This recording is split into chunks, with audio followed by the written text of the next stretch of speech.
There was massive destruction, massive proselytization, and the people there were basically given the same choice that was the choice that was offered to the Kashmiri Hindus. Exact same choice, huh? The same words. Either you convert to Christianity, or you leave Goa, or you leave the Portuguese territories, or you be prepared to die. So basically, it's that same Raliv, Galiv, Chaliv, the same choice that was given to the Kashmiri Hindus, the same choice was given to my ancestors as well. And whenever I talk about this, I am struck by the similarities about how the Hindus of Goa were basically facing the same kind of hatred, the same kind of persecution, the same kind of assault on their faith, on their places of worship, and not much is known about it in rest of Goa. You talked about going to Goa as a tourist. I know a lot of people who go to Goa, and then people go on that cruise that the government of Goa organizes, and there usually one of the songs that is played is this very famous song called "How Saiba Poltodi Vaita Maka Saiba Wat Korona." It's a very peppy song that's being played. A lot of people dance on it, but nobody knows that song actually hides a very sad past. It is a cry of an anguished heart, because what that song really means is that how Saiba Poltodi Vaita, I want to cross the river. And the song is actually about a woman entreating the boatman to say that I want to go to the other side. Now, what is the context of the other side? The other side, or the otro lado, is actually the side. So when the Portuguese came to Goa, they came from the sea. And at once, they did not conquer what is today's Goa. They conquered it district by district. So the Court of Inquisition we come to now. So Francis Xavier, as I said earlier, he wrote to the King Don Juan III not in 1945, in 1545, asking him to establish the Court of Inquisition. The Court of Inquisition was established in 1560. It had two inquisitors appointed directly by the Pope. And here is the thing, they were answerable only to the Pope and the King of Portugal. So there was the secular authority in Goa, which was the Governor General. These inquisitors, they could bypass the Governor General. The Governor General had no control over them. So they were answerable. Anything they did, any excesses, you had to either go to the Pope or you had to go to the King of Portugal. So what did this Court of Inquisition do? It met in Adil Khan's palace, which was the Viceregal Lodge earlier. There's a typo there. It is located in today's Old Goa between the Say Cathedral, the cathedral that you saw, and there is another church called St. Catherine's Church. There is a big open ground there. And if you look carefully, you will see that there are some laterite stones lying around there. This was the place where the Palace of Inquisition was there.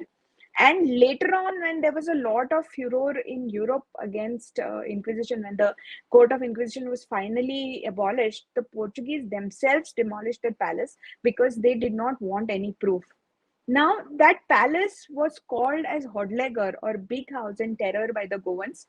And so terrified were ordinary Goans of being hauled up to that place that they could not even call it Court of Inquisitions. They called it Hodlegar. And they would whisper the name, literally. Such was the terror. So the Court of Inquisition was established mainly to punish neo-converts to Christianity who continued to practice many of their old customs and traditions. But the jurisdiction of the court also extended to Hindus, Muslims, Jews, Buddhists, anybody basically. Next, please. It's up. No, I can see only the first one. Next, please. Oh, okay, sorry. So, yeah. So, an edict published by the Court of Inquisition lists offenses by neo-Christians liable for trial. The list was hugely comprehensive and included things like distribution of betel nuts and leaves during weddings. You know, Hindu weddings give that vida, basically betel nut leaves and betel nut. That's a very important ceremony. So, you could not give it in Christian weddings. Finding a tulasi plant anywhere on your property, not necessarily in a tulasi madam. Even if the plant grew wild in your property and your neighbor complained, you could be hauled up to the Court of Inquisition and subjected to torture.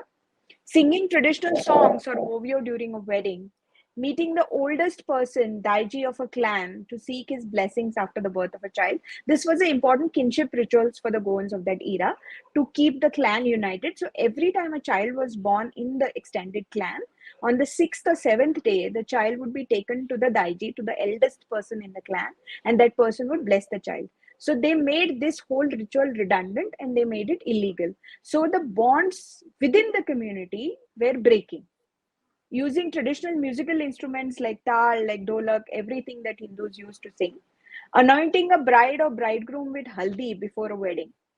So, as it happens, when you force people to give up a ritual that is culturally very important to you, people find ways and means around it. So, they basically banned the haldi ceremony. So, what the neo Christians did was they start another ritual called rose, which meant the bride was anointed and the groom was anointed with coconut milk. And even today, in Catholic, Goan Catholic weddings, one day before the wedding, the bride still has this ritual called rose, where instead of haldi, she is anointed by coconut milk. Celebrating the sixth day ceremony after the birth of a child, cooking rice without salt. You know why? Because Hindus were used to eating the rice without salt. So they made that illegal for neo Christians. They wanted them to cut their ties completely with their past life. This So sounds like North they Korea. so yes, it does. It does. So they forced people to add salt to their rice. And even today in Salset, largely, the Christians of today still put salt in their rice because it's become an ingrained habit for 300, 350 years. They made bathing in the morning illegal. Can you believe it?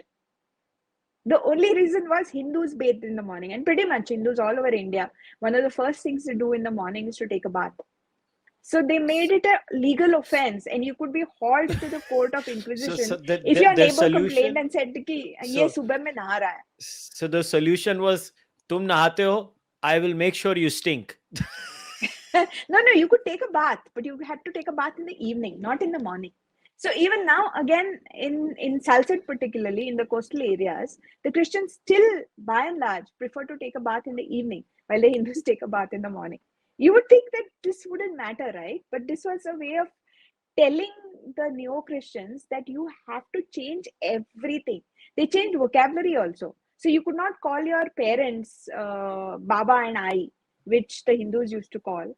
You had to call your parents Mai and Pai, which was the Portuguese way of calling. They forced their dress on them. Everything was changed.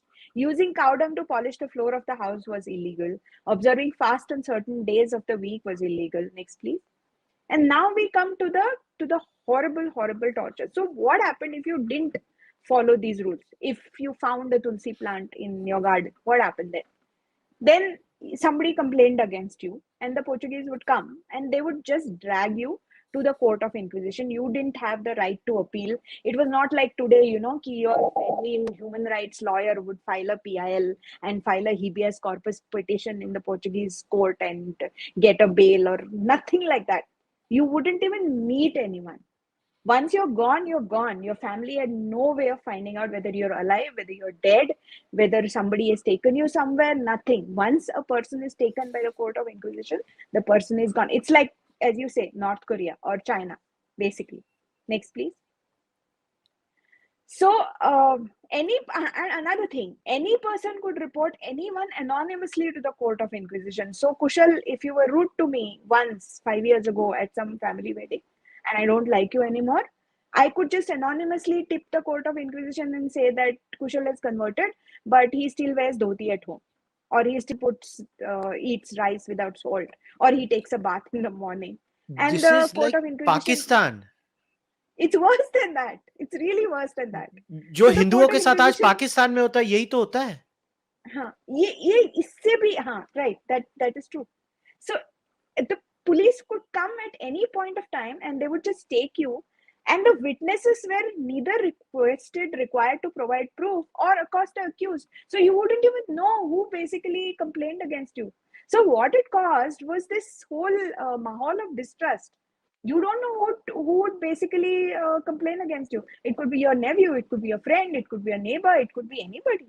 You had a fight with someone, and the witness and the accused would never come face to face, so you would not know. And the minute the court of Inquisition took people in custody, that very day, their entire property would be confiscated, no rights.